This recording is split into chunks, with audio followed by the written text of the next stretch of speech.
বন্ধুসকল, অসমৰ ইতিহাসৰ দ্বিতীয় খণ্ডটোলৈ আপোনালোক সকলোকে স্বাগতম জনাইছোঁ। আজিৰ খণ্ডৰ প্ৰথমটো প্ৰশ্ন হৈছে বৰ্মন বংশৰ শ্ৰেষ্ঠ ৰজা কোন আছিল? ভাস্কৰ বৰ্মন, ভগদত্ত, পাল বৰ্মন, বিশ্বসিংহ। আৰু ইয়াৰ শুদ্ধ উত্তৰটো হৈছে ভাস্কৰ বৰ্মন। দ্বিতীয়টো প্ৰশ্ন হৈছে হৰ্ষবৰ্ধন আৰু কুমাৰ ভাস্কৰ বৰ্মনৰ লগত সংযোগ স্থাপন কৰা কটকীজনৰ নাম কি আছিল? নীলধ্বজ, হংসবেগ, ত্যাগসিংহ আৰু হৰিপাল। আৰু ইয়াৰ শুদ্ধ উত্তৰটো হৈছে হংসবেগ। তৃতীয় প্ৰশ্নটো হৈছে কালিকা পুৰাণ কোন শতিকাত ৰচনা কৰা হৈছিল? নৱম শতিকাত, সপ্তম শতিকাত, অষ্টম শতিকাত, দশম শতিকাত।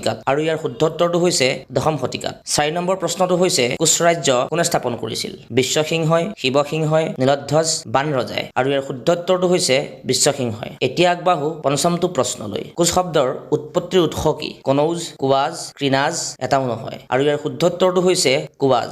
16 নম্বৰ প্ৰশ্নটো হৈছে চুতীয়া ৰাজ্যৰ শেষৰজন ৰজাৰ নাম কি আছিল? ধৰ্মপাল, ব্ৰহ্মপাল, নিত্যপাল, এটাও নহয়। আৰু ইয়াৰ শুদ্ধ উত্তৰটো হৈছে অপশ্যন চি, নিত্যপাল। 7 নম্বৰ প্ৰশ্নটো হৈছে চুতীয়া ৰাজ্য কোন চনত প্ৰতিষ্ঠা কৰা হৈছিল? 1234 খ্ৰীষ্টাব্দত, 1189 খ্ৰীষ্টাব্দত, 1343 খ্ৰীষ্টাব্দত, 1198 খ্ৰীষ্টাব্দত। আৰু ইয়াৰ শুদ্ধ উত্তৰটো হৈছে 1198 খ্ৰীষ্টাব্দত। এতিয়া আগবাঢ়ো 8 নম্বৰ প্ৰশ্নটোলৈ। সেন বংশৰ প্ৰতিষ্ঠাতা কোন আছিল? শুক্লধ্বজ, বিশ্বসিংহ, নীলধ্বজ, ভাস্কৰ বৰ্মা। আৰু ইয়াৰ শুদ্ধ উত্তৰটো হৈছে নীলধ্বজ। আজিৰ শিতানৰ 9 নম্বৰ প্ৰশ্নটোলৈ আগবাঢ়ো। কাৰ শাসনকালত মিৰ্জুমলাই গড়গাঁও অধিকাৰ কৰিছিল? জয়ধ্বজ সিংহৰ, চন্দ্ৰকান্ত সিংহৰ, চক্ৰধ্বজ সিংহৰ, শিৱসিংহৰ। আৰু ইয়াৰ শুদ্ধ উত্তৰটো হৈছে জয়ধ্বজ সিংহৰ। বন্ধুসকল, আজিৰ খণ্ডৰ শেষৰটো প্ৰশ্নলৈ আগবাঢ়িছো। বন্ধুসকল, আজিৰ খণ্ডৰ অন্তিমটো প্ৰশ্ন হৈছে অসমীয়া ভাষাত বুৰঞ্জী লিখোতা প্ৰথম স্বৰ্গদেউ কোন আছিল? নৰনাৰায়ণ, ধৰ্মনাৰায়ণ, স্বৰ্গনাৰায়ণ, জয়ধ্বজ সিংহ। আৰু ইয়াৰ শুদ্ধ উত্তৰটো হৈছে স্বৰ্গনাৰায়ণ। ভিডিঅ'টো চাই থকাৰ বাবে ধন্যবাদ।